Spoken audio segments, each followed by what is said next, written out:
આપણે શાળાને યાદ કરીએ, શનિવારને યાદ કરીએ એટલે એક ઘટના આપણે સૌને બરાબર યાદ છે અને એ છે શાળાની કસરત અથવા આપણે પીટીનો વર્ગ.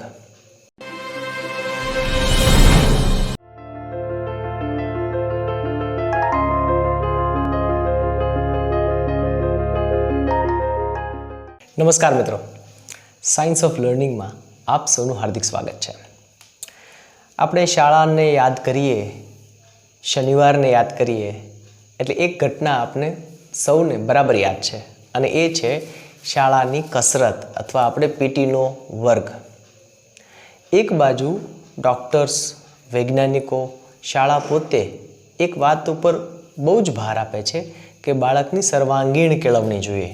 સર્વાંગીણ કેળવણી એટલે એનું મન, એની બુદ્ધિ, એનું હૃદય અને એનું શરીર બધું જ એક સાથે કેળવાવું જોઈએ.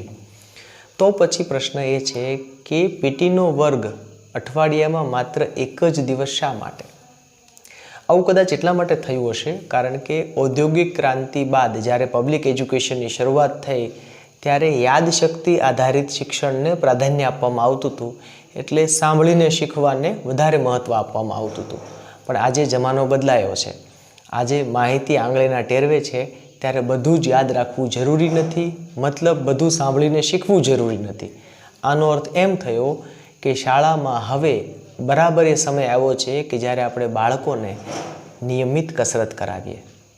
ભારતમાં ઘણા બધા રાજ્યોમાં ઘણા બધા બાળકો એવા છે કે જે કસરતના અભાવે ઘણું બધું ગુમાવી રહ્યા છે, ઘણા બધા રોગોનો શિકાર બની રહ્યા છે, એમની રોગપ્રતિકારક શક્તિ નબળી પડી રહી છે. તો આપણે એવું ન કરી શકીએ કે શાળામાં થોડો સમય વધારીને અથવા તો શાળામાં જેટલો સમય છે એમાં જ કેટલાક નાના નાના એવા સમયના ખંડો કાઢીએ જેમાં બાળકોની શારીરિક પ્રવૃત્તિ વધતી હોય. શું છે એનું વિજ્ઞાન?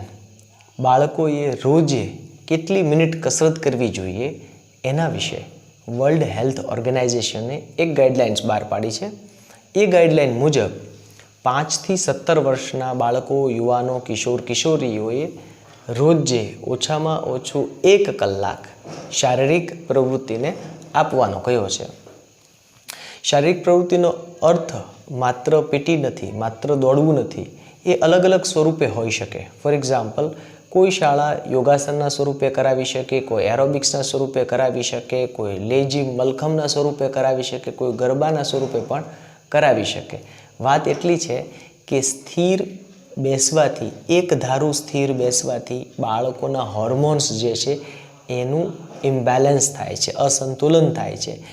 ખાસ કરીને 5 થી 17 વર્ષ દરમિયાન જ્યારે એનો શારીરિક, માનસિક, બૌદ્ધિક વિકાસ થઈ રહેલો હોય ત્યારે આ હોર્મોન્સ અતિ જરૂરી છે. એનું યોગ્ય ઉંમરે આ અંતઃસ્રાવો ઝરે એ જરૂરી છે. તો ચાલો આપણે સૌ શાળામાં જ એવા કેટલાક નાના નાના સમયખંડો શોધી કાઢીએ.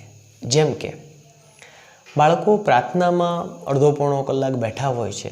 શું એ સમયમાંથી થોડોક સમય એવી પ્રાર્થનાઓ શોધી કાઢીએ કે જેમાં બાળકોએ ઊભા થવાનું હોય, કોઈ શારીરિક મૂવમેન્ટ્સ કરવાની હોય, તો એ સાચા અર્થમાં પ્રાર્થના લેખે લાગે એમ કહી શકાય. રિસેસમાં એવા સંગીત વગાડી શકાય કે જેમાં બાળકો નાચી શકે, મુક્ત મને ગરબા રમી શકે અને પોતાની જાતને ખીલવી શકે.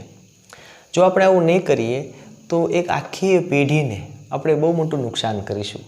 કારણ કે સામાન્ય રીતે શાળામાં અઠવાડિયામાં એક જ દિવસ પીટી એટલા માટે હોય છે કે કદાચ શાળા એમ માનતી હોય કે એક દિવસ શાળા નિદર્શન આપે, બાકીના દિવસો બાળકો ઘેર કસરત કરે. પણ આપણા સૌનો અનુભવ છે કે ઘેર રહીને કસરત કરવી એ હજી આપણા સ્વભાવમાં કે સંસ્કારમાં આવ્યું નથી. તો શાળાએ જ આ કામ કરવું ઘટે અને વૈજ્ઞાનિક પદ્ધતિથી કરવું ઘટે. હા, આવું જ્યારે કરીએ છીએ ત્યારે 2-3 બાબતોનું ધ્યાન આપણે સૌ રાખતા જ હોઈએ છીએ, પણ એક વર્ડ ઓફ કોશન તરીકે પણ જરૂરી છે. જેમ કે કોઈ શારીરિક લાંબી બીમારી ધરાવનારા બાળકોને કસરતમાંથી મુક્તિ આપી શકાય અથવા ડૉક્ટરની સલાહ પ્રમાણે એમાં આગળ વધવું જોઈએ. રિસેસનો સમય જે છે, એમાં જે ભોજનની રિસેસ છે, નાસ્તાનો સમય છે, એને પણ કસરતથી થોડો દૂર કરવો જોઈએ. આમ સર્વાંશે જો શાળા એમ માનતી હોય કે અમારી શાળામાં બાળકોનો સર્વાંગીણ વિકાસ થાય છે, તો એની એસિડ ટેસ્ટ એ છે કે તમારી શાળામાં શું બાળકો રોજ રમે છે, શારીરિક રમતો રમે છે, કસરત કરે છે, એના શરીરની કેળવણી માટે તમે કેવી કેવી ચિંતાઓ કરી છે એની પ્રવૃત્તિઓની યાદી જો શાળા એને ટાઈમ ટેબલમાં બતાવી શકે તો મારી દૃષ્ટિએ એ શાળા સરસ કહેવાય. આપણા બાળકો એ આપણી આવતી પેઢી છે. એનું શરીર કેળવવું એ આપણી નૈતિક જવાબદારી છે. એના માટે માત્ર અઠવાડિયામાં એક વખત પીટીનો વર્ગ પૂરતો નથી. મને આશા છે આ દિશામાં આપણે સૌ ગંભીરતાથી વિચારીએ અને કશુંક નક્કર કરીએ. મને લાગે છે આજની વાત આપને ગમી હશે. મળીએ છીએ સાયન્સ ઓફ લર્નિંગના આવતા એપિસોડમાં. Thank you so much.